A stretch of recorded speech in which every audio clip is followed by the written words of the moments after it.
It's great to have you joining us on Radio Free Georgia's In Tune to Nature program. I'm host Carrie Freeman, coming to you in late March of 2025 from Atlanta in the foothills of the Appalachian Mountains, which is Muskogee Creek territory and former range of the red wolf.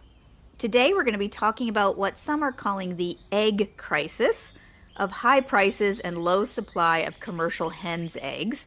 But we're going to be reframing it as an animal farming crisis, proposing sustainable alternative food solutions. And we discuss this in the context of the bird flu outbreak, as this avian influenza is spreading and mutating in a variety of animal species, not just birds. This infectious pathogen is an issue for wild animals, farmed animals, and human health.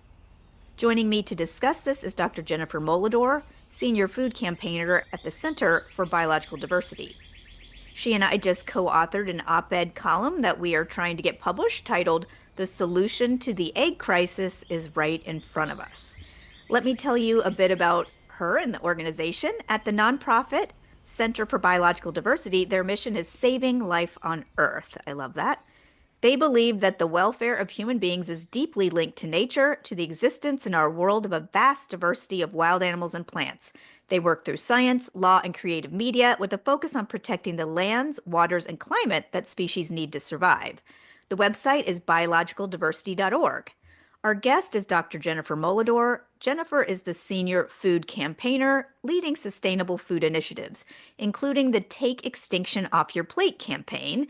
And if that's intriguing to you, the website is takeextinctionoffyourplate.com. It makes the connection between the food we eat and wildlife and preservation of wildlife. She drives the population and sustainability program's earth-friendly diet initiatives related to industrial animal agriculture, overpopulation, and overconsumption, and the impact of our food systems on wildlife and the planet. Before joining the center in 2015, she worked on a number of food, wildlife, and environmental campaigns as staff writer for the Animal Legal Defense Fund.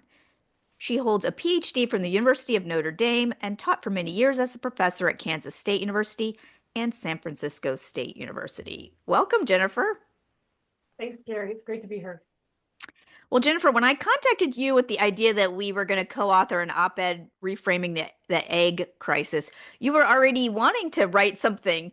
In meeting this moment, what's the main idea and solution you wanted to convey to the American public who are concerned about low egg supply and high prices? Yeah, it's really a warning about how environmental emergencies are driving a food crisis and which foods are driving that environmental crisis. The way we grow food is like a leading source of species endangerment and deforestation, and the habitat loss that comes from that, and factory farming is a key source of viral outbreaks like H5N1, also known as bird flu, or highly pathogenic avian influenza. So this viral disease infecting wild birds, excuse me, commercial poultry, and also mammals, including humans, it is spreading in part because of the way that we grow eggs and the way that we have factory farms in this country. Right. And it's resulted in the death of more than 166 million poultry in the last few years, and the death of a Louisiana resident recently. And as you know, the outbreaks have occurred across the country, including in Georgia, where recently a broiler farm, I think is housing about 45,000 birds in the northeastern part of the state, had an outbreak as well. And so for me, the question is not what do we do about the price of eggs, but what price is the planet paying for cheap eggs? Yes. And if we want a more sustainable food system, we want to have food that we can afford, in the long term, we're going to have to rethink how we grow food. And I'm going to mirror some of what you said and go on just a little rant of my own just to tell people what through the op-ed, what I wanted to do was also to reframe the so-called egg crisis as an animal agribusiness crisis to help convey that factory farming is the problem. As someone who hasn't eaten eggs in 25 years, I know we don't have to eat eggs or any animal products, and we can build a food system where we can live happily and more sustainably by increasing the access to plant-based foods. And with that solution, we won't be mass breeding and feeding and housing and controlling billions of individual animals and their babies. And we wouldn't be using these sentient individuals as objects for profit and optional food items. And if we were focusing on a plant-based food system, we wouldn't be wasting all those feed crops, water, energy, and land we use to raise billions of farmed animals, putting more into them than we get out of them, and then dealing with the greenhouse gas emissions and water and air pollution and feces that results from raising and killing tens of billions of animals annually, with the localized pollution sickening low-income rural neighborhoods primarily. Plus, we would spare the millions of wild animals who are killed intentionally and unintentionally to facilitate animal farming. So we also wouldn't then be further exacerbating infectious disease risks through factory farming fellow animals, like spreading bird flu, which is what we're here to talk about today. So this is the kinds of stuff that we'll explore today, and we're going to end the show with practical ways to replace eggs in your cooking. So, but let's start, Jennifer, with the underlying issue as to why there are fewer eggs at higher prices, like the bird flu outbreak. Can you tell us more about how egg-laying hens or birds raised for meat are affected by bird flu and how the industry responds to any infections in their flock of hens? Sure. So a lot of this comes from how chickens are crammed together and how they're confined, right? So these concentrated animal feeding operations, or CAFOs, as the industry calls them, or factory farms, as everybody else sort of refers to them, pose a risk of disease due to the high concentration of animals who are crammed into these cages. Their immune systems are weakened then by the stress, by the forced breeding, the poor hygiene, and that, of course, leads to turbocharged transmission of disease and viral outbreak. Georgia is the top poultry production state, produces the most chickens for meat, and the chickens for meat are kept in battery cages in such high densities that they can't even flap their wings. They can't exert any natural behavior. They often die from disease and stress already. They also, I think, as you alluded to, lead to high levels of air contamination from ammonia and hydrogen sulfide. They also spread pollutants through manures to fields and waterways, which include critical habitat area, local community houses, churches, and schools, and so forth. And then, in addition to the pesticides, the pharmaceutical residues, the bacteria, the viruses, as we're talking about, and pathogens, parasites, protozoa, heavy metals, and everything else, poultry waste is high in also toxic nutrients. And usually that's left untreated and applied to the land. 90% of poultry waste is applied to the land.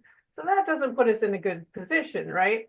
Right. And then there's speculation and controversy about the role that feeding chicken manure to cattle has played in this outbreak. Yes. But I can't really speak to that. I do know that in California, it's banned for lactating dairy cattle. But what we do know is that tens of millions of egg-laying hens have been culled over the last few years because of the outbreak that's ripping through the poultry factories because of all these conditions. So USDA policy requires that if the virus is detected on a poultry farm, whether it's egg-laying hens, turkeys, or chickens for meat, the producer has to cull the entire flock to slow And the by spread. cull, that's the term they use for like kill. Yes, Yeah. there's a lot of euphemisms used here, and so yes, the producer must kill on site the entire flock. Wow. And I know also that I mean obviously you could argue these birds are going to get killed anyway, like from an animal welfare standpoint, but there's also been a lot of issue made about the fact that the way they have to kill them, because this isn't a slaughterhouse, they're at their facility, their farm facility, they either have to do like a ventilation shutdown where they're like sweltering to death, or there's like a chemical foam where they might be suffocating because they're really not set up to suddenly mass kill all the animals on the farm. And then it's also very, I mean, that's traumatic for all the birds and for the farmers and the farm workers who aren't used to like seeing tens of thousands or hundreds of thousands of individuals just suddenly get killed and now they have to dispose of them. I mean, it sounds like horrific. Well, I mean, yeah, you said it just perfectly there. And anyone who's spent time around hens in the backyards or on the farm, they know how sweet and funny and unique and quirky hens are. And they really have their own personalities and they bond with Mhm. each other, they bond with humans. So if you've seen these industrial sheds where egg-laying hens or chickens raised for meat are kept, that is horrifying enough. And their lives are sad enough and their slaughter is unimaginable. But this is a different circumstance, which Yeah. you mentioned there's these various forms of culling or killing, and it's just brutal. It's not nice experience for anyone. So the chemical foam is really hard to imagine if you haven't seen Yeah. it. It's very slow. It must be very terrifying. And then the ventilation shutdown, which is banned in the EU, but used in the US because it requires less staff and less cleanup. It takes hours, this is essentially Ew. roasting the animals to death. It's not very nice. I'll spare you the details of that, but these are not nice methods. And with other viral outbreaks and other species, they require other methods, which includes gassing and shooting, and very traumatic for everybody involved. And some of the farmers and workers have required trauma therapy in some cases because they are not used to this. We really outsource the slaughter, which is also a Right. traumatizing experience for workers and for the animals, of course. But yeah, when we don't see this, we're able to continue doing it. So now we're faced with sort of it coming back into face us, and the reality is right there, and it's horrible. And plus, even from an economic standpoint, we, the taxpayers, tend to pay millions of dollars to ensure that all these biosafety killings and the disposal are enacted, right? Because I guess there's the sense that maybe the industry wouldn't do it on their own, and then there'd be more mutations of the virus or different kinds of things.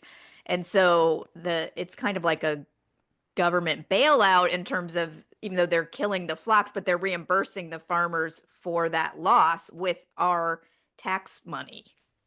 Well, our tax dollars are going to subsidize this in many levels, the Mm, entire industry before all of this. So that puts that in context. But the scale of the outbreak could have been prevented with increased testing and stronger biosecurity and biocontainment controls in the factory farms. So it's really a question of what are we doing here? The real cost of our food system is showing up, and we pay the price for pollution and viral outbreaks. And the USDA provides billions of dollars in subsidies to these industries already, bailout funds, and it's really hard to conceive of another industry in which businesses are repeatedly allowed to fail to protect their own interests, and then in the process threaten humans and wildlife health worldwide, to cause immense animal suffering, disrupt economic and food security and nutritional security, and then get rewarded with this massive government handout before sort of just resuming the cycle again, infection, mass killing, reimbursement. And it's sort of something we need to shift away from. It doesn't make yeah. sense. It puts all of our well-being at stake. It's very destructive. And yeah, we are subsidizing it. We do need to subsidize the cleanup. We need to be more stringent. We need to have better testing and tracking. But the way that the cycle is continuing, the way that the problem is not solved here, is something that we have to look at. And the subsidies should be tied to more meaningful, measurable benefits to stop the spread of disease, in order to get the funds. And so we gotta do better here.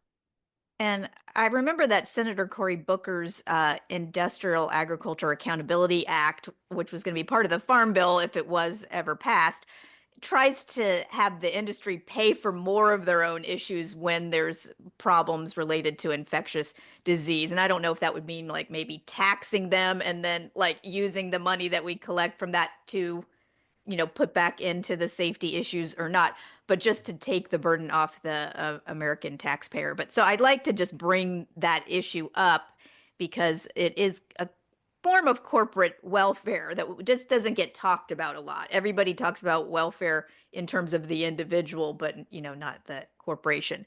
Now, I just want to mention vaccines for a minute because I know it's one potential solution to prevent the spread or keep farmers from having to kill their flocks again and again. It seems like in the US, we haven't been vaccinating farmed animals against avian influenza. And I've heard that one reason for that is economic in terms of like worrying about trade restrictions from some countries who don't want to accept animal products from vaccinated animals. But that means we have to keep mass murdering the birds on the farms who get infected. And sometimes it's the same farm again. And so if we don't try to prevent the disease or do more testing, or like you say, so it just kind of seems like a lose-lose as long as we keep mass producing animals for human food and we're not vaccinating them and they're at risk of various things like bird flu, it's going to happen again. I don't know what you think about the vaccination idea? Well, it's a mess. And if you look at how bad the outbreak is in farmed animals in the United States compared to other countries that do vaccinate, it tells a pretty important story, I think, right there. And there's been some indication that the Trump administration is interested in the vaccines. They've earmarked some of the funds from the $1 billion strategy to lower the spread of the virus. I think it's something like $100 million. It would save so much suffering, waste, Mhm. money, and time. But of course, because we have this enormous factory farm system, it has a logistical sort of challenge. But yeah, it doesn't get at the ultimate problem, but it seems like it would make a lot more sense. But at the same time, you have Bobby Kennedy Jr., who Yeah, suggested that, from we what I've don't, read, we that we just don't, we just let let everything everything. spread. Yeah, like let them, That let them poses get a sick. huge risk, of course, to wildlife and to everyone else. But of course, he also is encouraging raw milk consumption, while the CDC is saying, one of the things you could do is not do that. So I would avoid drinking raw milk if you drink milk. But Yeah, we're having some tension here between the Trump administration and HHS. So yeah. that aside, we'll see what happens with vaccinations. But I think it makes a good deal of sense both for the animals and for us as well. And I wanted to take a second to talk about wild animals because I know that the bird flu started in wild birds, such as ducks, as they migrate around the world. And even though we call it avian influenza or bird flu, the outbreak has spread over the years beyond just birds to other wild animal species. Since you work for a wild animal protection organization, can you speak to how wild animals are being impacted globally by bird flu? Yeah, so this is really important to me, and I think there's a lot of misunderstanding, misinformation on this topic, believe it or not, because while wild birds can spread bird flu among closely clustered factory farm and other facilities, the data shows that it's more often than not transmitted between such facilities through lateral spread or the use of shared resources. So that's one of many reasons why habitat loss and encroachment and livestock waste from polluting factory farms impacting nature is such a big deal, right? So if an infected flock is left untreated, as individuals suggest, as we said, this really can be a problem for wild animals. But what's clear is wildlife is vulnerable to disease from factory farming. So I while see. it originated there, factory farming is where it's getting out of control and why the US is having such a hard time far more than other countries. And yet, despite this, the USDA's new secretary is blaming this worst animal health emergency in US history on wild birds. And so I'm concerned that leadership is not understanding how things work and also not willing to adapt the food system to really protect nature or our nutritional security or public health. And this failing has allowed the epidemic to go on for yet another consecutive year. In terms of worldwide, what you're asking, I think there's something like 500 species have been affected. Most Wow. of those are birds, but a lot of them are also mammals. Here in the United States, more than 100 species of wild birds and mammals have been affected. This includes endangered species like California condors. It Oh. includes animals in zoos, which leads to the quote unquote culling of these animals to save other animals and species. It includes wildlife sanctuaries. This includes black bears, mountain lions. Meanwhile, out in the wild, it's ripping through marine mammals. And so it really, I think, poses an existential threat to biodiversity worldwide. And we're having a real problem. And I think that people don't understand the scale of the problem and the origin, or I should say the role that factory farming is playing in the spread, right? They have this situation, they have this virus, they have other viruses, but factory farming is taking an existing situation and blowing it out of the water. And then, I'm glad you mentioned that because I'm learning something, from our discussion here too. Because I know that basically we've replaced most wild animals on the planet with farmed animals. So if you think about it that way, even though that's not how people picture the world, but that's the reality that, and we have, and so and most of those farmed animals are birds. And so it's like and we have an avian influenza, bird flu going around. And so us creating more and more birds and pushing them all together and having so much interaction with them is only going to exacerbate a problem that's happening. So it's good that we're not like just blaming wild animals for this. It's a problem that our production of birds, mass production of birds, also single species of birds, is exacerbating the problem. Yeah, I don't think people have necessarily a real handle on the scale of um, poultry production in the United States of eggs and chicken meat and other forms of poultry. Yeah. So much, and they've normalized it so much that it's sort of not aware of how much they've taken over our diet and also, impacted the planet from the health of, air and water to endangered species and If you're just joining us on Radio Free Georgia, this is In Tune to Nature. I'm host Carrie Freeman talking about the bird flu outbreak, its effects on egg prices and human and non-human animals, and how a solution is right in front of us, shifting to a plant-based sustainable food system, and alternatives to using eggs in our cooking. I'm talking about this with Dr. Jennifer Molidor, Senior Food Campaigner at the Center for Biological Diversity. Their website is biologicaldiversity.org, and their food campaign that she works on is takeextinctionoffyourplate.com. Jennifer, because the bird flu has spread to the dairy industry and cows are getting infected, we have a larger problem there. And it seems like we don't have a proper testing in place to really understand the full extent of the infections in cows used for dairy, right? yeah, we led a letter recently co-signed by 28 other public interest groups, and we're urging the Trump administration to take stronger measures in public transparency, tracking, reporting, testing. We are not doing a good job of getting a handle on this outbreak right now, and it certainly doesn't help that the Trump administration has pulled us away from the World Health Organization. They've put a Right. damper on the CDC's weekly reports. They've withheld reports that gives us public information, and there's sort of no way we're going to be able to protect ourselves from this outbreak unless the federal government stops withholding the full details of the latest information of where it is, how it's spreading, and better testing and tracking. As I know myself, having recently had influenza A, nobody tested me to see if that was, something else, because a bird flu is itself an Oh. influenza A. And so I know that this doesn't happen, and we don't really know how much this is spread. And we've had asymptomatic spread. Um, we have workers who aren't testing for a variety of reasons. They're afraid to get deported. We have Mm. farms who are putting up obstacles. We have state agencies are putting up resistance. And so we're in this place of the scientists are doing the best that they can, but the information is not getting out there.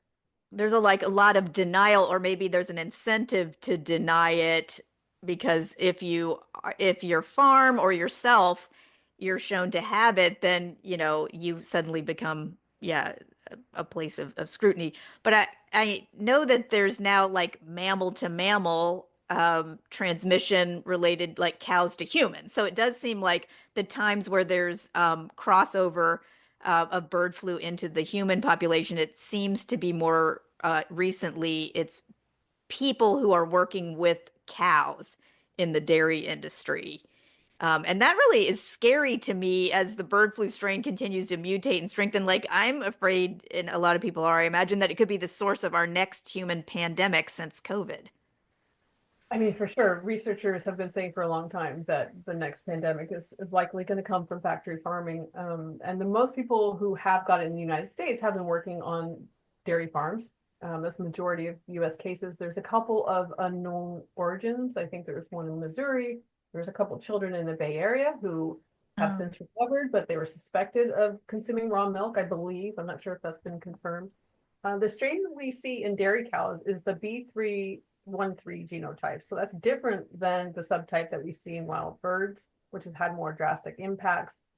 Although we're now starting to see this as a big area of concern, new strains in cattle in Nevada and possibly one in San Bernardino, where it's evolving, and that risk factor is is increasing. We've had the serious case of the Louisiana individual who passed from the D1.1 strain And that's of, a right, human that you're saying. case, yeah, the And she died from the interaction with a dead bird or a right. So people need to be very careful about handling sick or dead poultry or wild birds of any kind, yeah. ask for help and be very, very careful, even touching surfaces, breathing the air. Certainly don't touch the bird. Call in the authorities and get help with that. Be very, very careful. So that's a different subtype, but that also led to the severe condition of the teenager in Canada late last year. Yeah. Previously, And, we've been talking about all the problems that are going to persist so long as we mass produce birds and cows and other animals on the planet. Like, if people kind of continue to insist on eating them at high levels or eating them at all. And so, if we shifted away from factory farming, that would mean we were needing to eat more plant-based food or have that incentivized.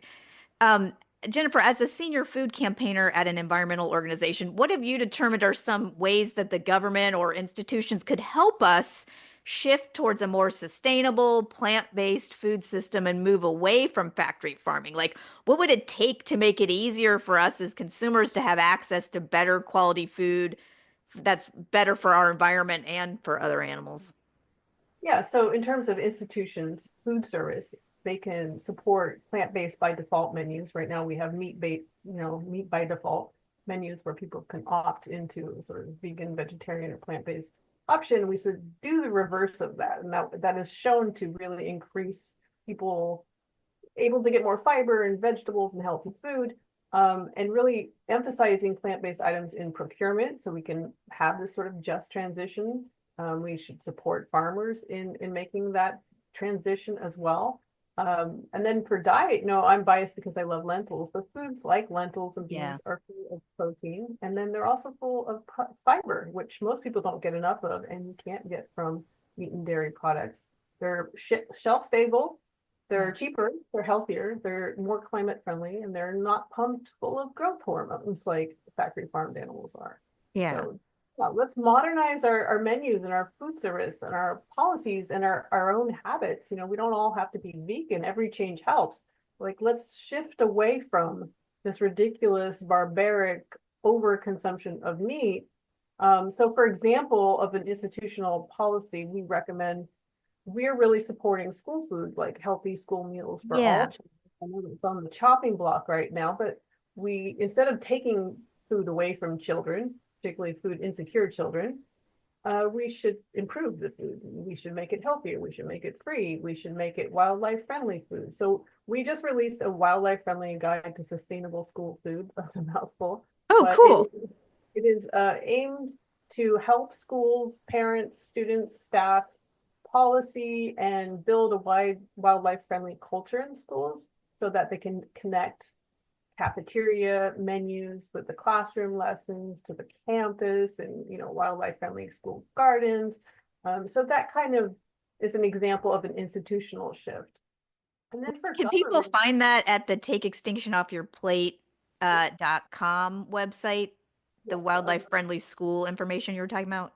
exactly, take extinction off your plate.com. We also have a section for policy initiatives. And Okay. so while it's difficult to make changes at the federal level right now, one of the examples where we could make a difference is in the dietary guidelines for Americans, where we could emphasize sustainable foods, which has, it's been happening a little bit more, but we could do better at that federal level. And then while we're facing federal chaos, we could work at the local and regional level. And so we have that section for policy initiatives. So, for example, recently with Mercy for Animals, who led this initiative, we just recently played the supporting role in helping Los Angeles County transition to a policy that prioritizes plant-based foods. That has enormous impact because that includes Los Angeles hospitals. Great. We also have right now an earth-friendly food resolution that people can share with their mayors or their city council, and you can pass it in honor of Earth Day. It's really a light lift, and I think it's a gesture towards committing towards reducing emissions and planetary harms. And really, it's just a matter of a simple email. And I talk more about that in my newsletter, which is called Food X. And people can also email me if they're curious about that at earthfriendlydiet@biologicaldiversity.org, which is also a mouthful, but Oh, could you repeat that, Jennifer? sure, earthfriendlydiet@biologicaldiversity.org. And I can share some resources. That's cool. And then I'm also thinking just in general, like for a lot of these things to happen, it's we have to vote for political leaders who care about environmental well-being and public health and animal welfare to enact these responsible public policies. Because I'm worried at the federal level right now. I don't see the Republicans focusing on this. It seems more apt. They're more likely to say, "Hands off my burgers," or they're ridiculing vegan products as being woke. And so they seem to be like just focusing on maintaining the status quo of mass animal farming, no matter how dysfunctional it is. And so it's not helpful and it doesn't meet the moment with solutions. Because in this moment, we've got food inflation, global warming, mass extinction of species, uh, just the grotesque nature of factory farming, and then the public health risks from zoonotic diseases, like we've talked about. So it just seems like the status quo system is dangerous and irresponsible. It's a waste of resources. So we as citizens have to give political leaders the leverage and the mandate to make these major improvements, to shift over the schools and the hospitals and everything. So I just wanted to put that out there as my own opinion. Just that it's personal responsibility, but social responsibility, and we need the government to help us. But if you don't enact, if the political leaders think you don't care about this or they don't care about it, then it's going to be hard to get things done. For sure, for sure. Well, Jennifer, let's talk about alternatives to birds' eggs in our meals so that no one is feeling beholden to the commercial egg industry anymore. So we'll be talking about some things that people can do to replace hens' eggs in their cooking. And we can separate that into baking with eggs and then versus cooking savory or breakfast meals with eggs. Maybe let's start with the baking. I don't know. I have some tips for egg replacers, but do you want to share something that you I, do if you do alternatives for baking? yeah, we've talked about this before, and I think we were suggesting it in our op-ed as well. I would like to hear from you. You have a lot of great Oh, ideas. okay. Well, yeah, I've been eating vegan since the 90s, so I've been doing this for a long time. A variety of things you could do if your recipe that you're making calls for an egg or two. You can have a half mashed banana, like a ripe banana that you whip up, and maybe a pinch of baking powder in it could substitute for an egg. Sometimes people will use a quarter cup of applesauce for one egg. A thing I'm doing a lot now is because I always have ground flax seeds on hand because it's just good for you. You take 1 tablespoon ground flax seeds and you whip it up with 3 tablespoons water, and it kind of makes a gooey consistency like an egg. Some people like use vinegar with baking powder. There's all kinds of different little concoctions. There's also a powdered egg replacer that I always have in my pantry because it's just easy to have on hand. Mine is called Energy Egg Replacer, and it's really just like a powdered mix that you whip up with water and then it replaces eggs and it's easy to have on hand. And then I've heard that one box of the energy egg replacer can replace over 100 eggs. So also from the standpoint of just convenience and price, it's nice when you're baking. If you just need 1 or 2 eggs, you don't need to go buy a dozen eggs. There's these other things here. I also like that I like eating cookie batter. I mean, really just like baking in general and sugar. It's not good for me, but I like that I don't have to worry about salmonella and stuff, and I just eat the cookie batter and the cake batter and stuff, and I just like not worried about it. So that's another, plus for that. Yeah, I wanted you to explain that because I know we were talking about this before, and I don't bake very often, and you have all Good of for these. you. Your, That's the you know, only thing I do want to make is cookies. Yeah. yeah, I find it easiest for myself to I just eat oatmeal with fresh fruit and nuts, a banana and stuff Oh, like that's that. delicious. Or Yeah. a smoothie if I feel like it. I'll do a scrambled veggies or something like that with tofu and stuff. But honestly, I just eat oatmeal. I'm a mom and I have a little boy and sort of got to get him out the door for school, and I just focus on the fruit and nuts, and that's what I like. I Yeah, just that find makes a good breakfast. Oatmeal is very filling and healthy. Or Yeah. granola. Yeah. I just find it crazy how many eggs people eat these days. If a hen was not forced, if we didn't put a strain on the hens, if the hens was not forced into the conditions that we forced them into, they would produce like 10, 12 eggs a year. Oh And my it's gosh. forced them to pop out 300 eggs a year. It's just brutal. So it really, Unnatural. what is healthy for us, our consumption is like closer to what is healthy for the hens. And I think we should normalize eating fewer eggs just in Right. general. We suddenly became to this point in our culture where we've normalized eating a bunch of eggs every single day, and it's just not good for anyone. Yeah, I was surprised. I guess I'm out of touch since I haven't bought eggs in so many years, and I didn't, I was hearing about the high egg prices, but just how many dozens of eggs people were actually buying because I just know that you just don't need to have them as part of your life, and so I was just kind of surprised about that, and so that's why I wanted to end our show by talking about, these alternatives and some of the things that I do if you're wanting more of a savory meal. You can use hash brown potatoes instead of eggs. You could make a tofu scramble, or you could make it with like chickpeas or garbanzo beans that are mashed. And I just want to say that I know that sometimes people hear tofu and they think, oh, that's gross or whatever.